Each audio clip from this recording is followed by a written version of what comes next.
Your wish has been granted. A Plague Tale Requiem released on PlayStation 5, Xbox Series X and S in late 2022. Requiem was and is a true next-generation project with a huge leap in visual quality over the original game, 2019's A Plague Tale Innocence. A game that pushes developer Asobo Studio's in-house engine with vastly high-quality materials, lighting, and scene detail. In fact, the sequel even boosted the number of rats from 5,000 in the original game to a tidal wave of 300,000. So Requiem is an incredible, gorgeous game, a real showcase for newer consoles, but for many people, the discourse online was sidetracked. Sidetracked by the fact it ran at just 30 frames per second on PS5 and Series X, or at 40 FPS if you happen to run the game with a 120Hz display connected.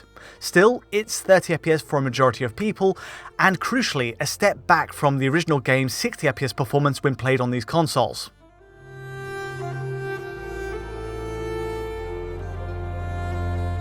Enter patch 1.5 then, and Asobo Studio finally has a response. This new update adds a 60 frames per second performance mode next to the existing 30 frames per second resolution mode, and it genuinely works. At last, the game's action, its combat, the camera control, all flow at a silky smooth 60 FPS. On both PS5 and Series X, I've barely spotted a single drop under 60 on this new performance mode, though as an aside, Xbox Series S sadly receives no upgrade here whatsoever, and that version sticks to 30 FPS as usual. But there is a catch here for the two premium consoles as well. There is a trade-off. The clue to just how 60 FPS is achieved is in Asobo's patch notes, where on PC there are new options as of patch 1.5.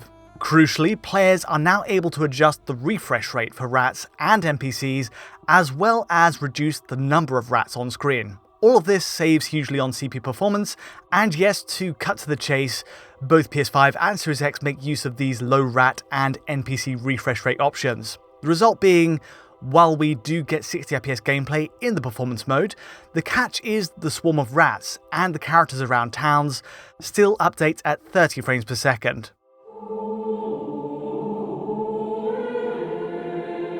Here's the most obvious example. Playing Series X in its performance mode, sure enough, we get 60 FPS camera movement. Lovely. We get 60 FPS animations on the torch as a meteor waves it, carving a path through the shadows. But notice how the rats at our feet scurry around at half that rate. It creates an otherworldly effect, a disconnect between the player motion, the camera running at 60 FPS, and then the swarm of rats updating at 30. Honestly, for any scenes where rats dominate the screen space to such an extent, it does beg the question, can the game always truly claim to be running at 60 FPS? The good news is, this doesn't represent all of gameplay. Entire missions go by in fact without seeing any half refresh elements, rats or otherwise, and you might get used to it too. Either way, it's a clear demonstration of just why A Plague Tale Requiem was fixed at 30 FPS in the first place at release, of just how CPU intensive these rats are as a gameplay mechanic on PS5 and Series X, even on their Zen 2 CPUs.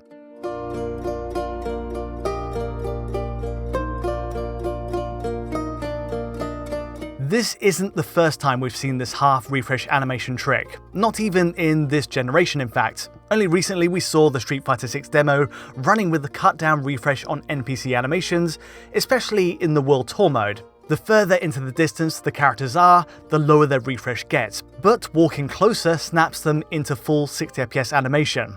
Likewise, enemies in Elden Ring, especially on CPU-limited systems like base Xbox One, run with a reduced animation refresh when viewed at range, sometimes glaringly so. At the time of review with Elden Ring, I compared it to a Ray Harryhausen animation, but again, it's all in service of reducing CPU load, and it is admittedly less aggressively deployed on Series X and PS5 at least. As for A Plague Tale Requiem, well, it's a different story.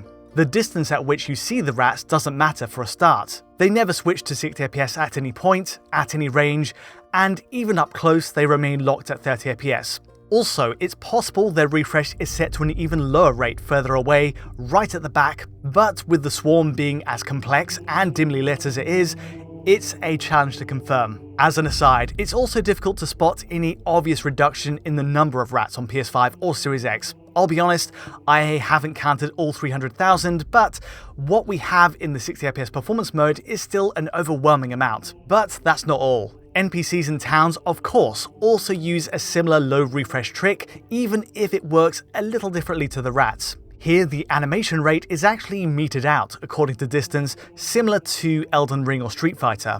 So check out the townsfolk dancing here on Series X, for example. Let's also zoom in a bit too. At a far distance, the individual characters update at just 20 frames per second, which sticks out. It does look jarring. Walk a bit closer though, and that switches to 30fps, and then finally, we get complete 60fps animations when we move to within a few meters.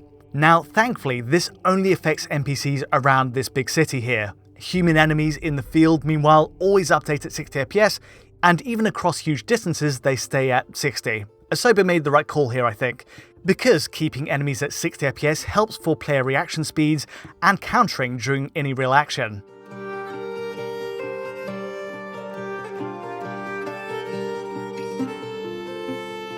Let's backtrack a bit and see just how this all works on PC. Strangely, the settings don't do exactly what they say here. The NPC refresh toggle works exactly as described at least, and at low, you get 20 or 30fps animations on the townsfolk at a distance, and then a complete 60fps on high. It makes a big difference sticking to the high setting, and it's a shame PS5 and Series X don't get this. Meanwhile, oddly enough, the toggle to reduce the refresh rate on rats doesn't seem to work at all on PC. It's a bit confusing, but right now anyway, the toggle to reduce the number of rats is the one that actually changes the rat animation refresh. So I suspect the rat refresh and the rat number options are swapped here, likely a case of mislabeling, but still. It works once you know which toggle to use, and in gameplay, the difference between the low and high setting, 30 and 60fps rat animations, kind of speaks for itself. Interestingly, the low rat refresh mode doesn't affect set pieces like this chase through the tunnels, and even on console in fact, the swarm appears to update at 60fps, but once it settles into gameplay, yes, the 30fps refresh kicks in on this slow setting.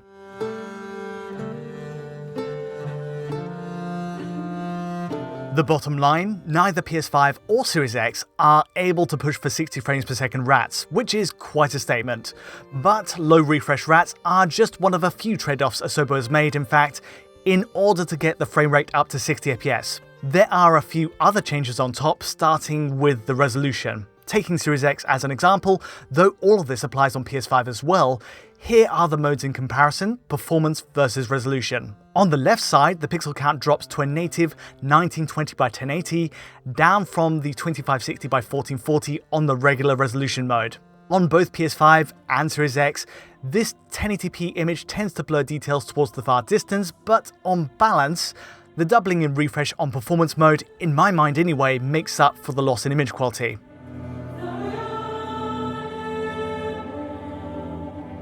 A few other tweaks bear mention on the performance mode. First up, there's the textures. Asset quality is dropped, meaning up-close views of materials like wood, rock, even character clothing reveal a much lower resolution texture. It does take some wrestling with the camera in gameplay to spot, but in cutscenes, the comparisons show the resolution mode is a clear upgrade for visual purists. Again, all of this applies on PS5 as well, we're just using the Series X as an example, and likewise, draw distances are affected here. Zooming in, this run towards the castle ruins shows rock and grass LEDs are pruned back on the performance mode. These do eventually render in once you get close enough, but still, expect more obvious pop-in across open environments. There's even a subtle change to ambient occlusion and shadows as well, but nothing quite as noticeable as the textures or the pop-in.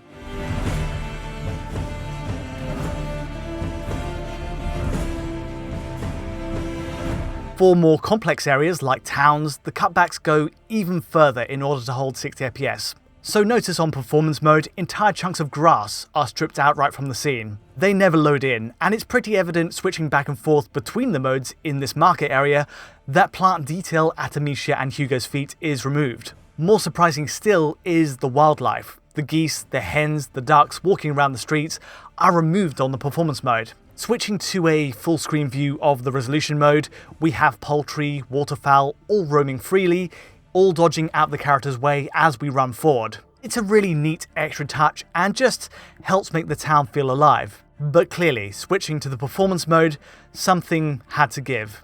You'll notice certain animals remain on the flanks as we walk through, but any loose, free-roaming animals are simply removed from the scene. Again, it's likely another concession to free up CPU load and keep 60fps locked down. A few final points here before we move on to performance testing. The resolution mode on patch 1.5 runs at 1440p of course, and uses all the exact same settings as the default mode before the patch. So on Series X again for example, comparing our last tested patch 1.2 against 1.5 on the right side, there's really little difference between them. Anyone happy to run at 30fps with higher settings in textures, draw distance and more, still have an option to do so today on patch 1.5. And the second point, if you'd rather play at 60fps in the performance mode, both PS5 and Series X deliver the exact same level of visual quality. The visual comparisons between the two show no difference either way, both run at 1080p with matching settings, and, as we'll get to, they both run at a flat 60fps this way too.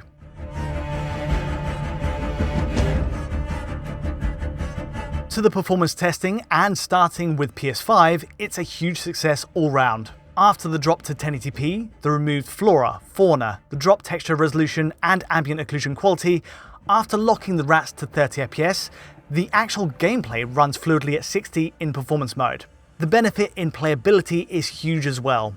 For targeting enemies with the slingshot, for the general smoothness of panning the camera, I'm all for it. Through all of those sacrifices, Asobo has taken care to make sure the mode doesn't dip under 60, and I've had 0 drops so far. Likewise on Series X, in every scenario we get a watertight 60fps. This opening scene in the woodland is a big stress point and it passes through without a hitch. Even the town marketplace and the open areas with enemy NPCs and rats show no issue. The one exception I've found is actually on Series X, just as the rats swarm behind us, dropping us to the low 50s for a spell. But curiously, I retested this point immediately after, and on attempt 2, it cleared up again at 60fps, so that one point aside, it's pretty impressive.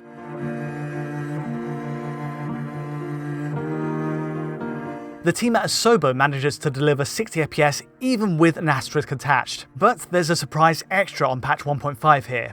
In hooking your PS5 or Series X up to a 120Hz display instead, this performance mode then runs with an entirely unlocked frame rate. Potentially, this lets the renderer go right up to the max 120fps as well, in rare instances, in select cutscenes, and for interior areas especially, but in general gameplay, we're more often looking at between 70 and 100fps, occasionally dropping into the mid-60s. It's honestly fascinating to see this included, and gives an insight into where the biggest stress test areas are, into just how wide or narrow the clearance is above the 60fps line when running at 60Hz.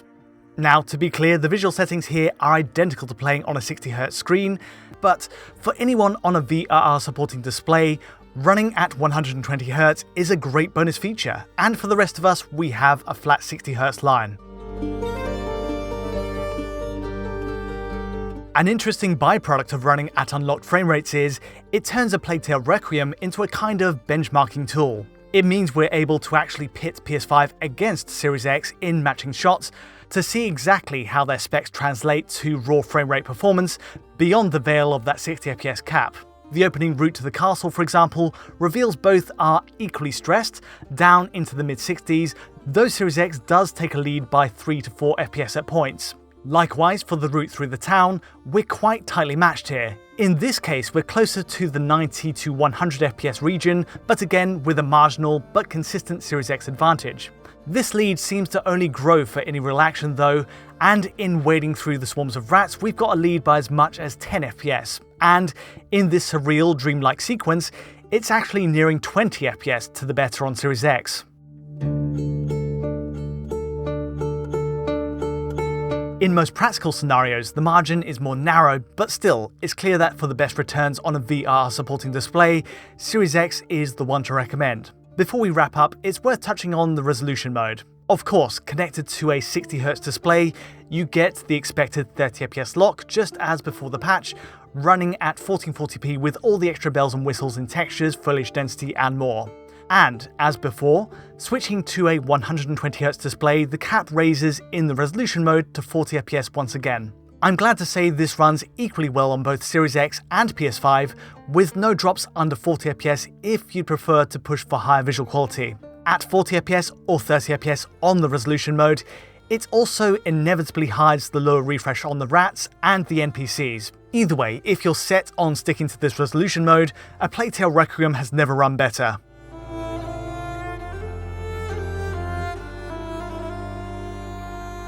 Asobo Studio answers the call for 60 frames per second gameplay then. The sacrifices are clear in the drop to 1080p, the half refresh elements, the lower quality textures and removed town detail, but it delivers. A Plague Tale Requiem flows smoothly at 60 FPS, and accepting the disconnect with those 30 FPS rat animations, the 30 FPS NPCs, it really does play better than ever before. It's a great optional extra, and nothing stops us from reverting back to the 1440p 30 FPS resolution mode. As a response to the criticisms of it running at 30 FPS at launch though, Update 1.5 also reveals the cost of next-gen visuals, of next-gen advances in scene complexity, materials, and AI elements like the swarm of rats which are embedded into the game design. Each of these is a huge step over the original A Plague Tale, and so it goes, each of these points is pared back to make 60 FPS happen here. It makes it clear that pushing any technical envelope doesn't come for free, and even on systems like PS5 and Series X, GPU resource and especially CPU resource are still finite. Looking at the generation ahead, the question is if we'll see this half refresh animation trick used in more games. Whether we'll see 30 FPS backdrop elements or 30 FPS characters, at least at range, in order to help keep frame times at the 16 milliseconds needed for 60 FPS. It's not an ideal workaround. At its worst, it's incredibly distracting. Selectively used though, sparingly, it is another tool in the box for developers, especially for big open world projects where CPU load needs to be more carefully managed. It could make all the difference in making 60 FPS viable. But that's all from me today. If you did find this video useful or insightful in any way, feel free to like or subscribe, and don't forget to hit that bell for instant notifications as any new video lands. To get a high quality version of this video, check out our Patreon at digitalfoundry.net, and to get in touch directly, just use Twitter. But from me for now, thanks for watching.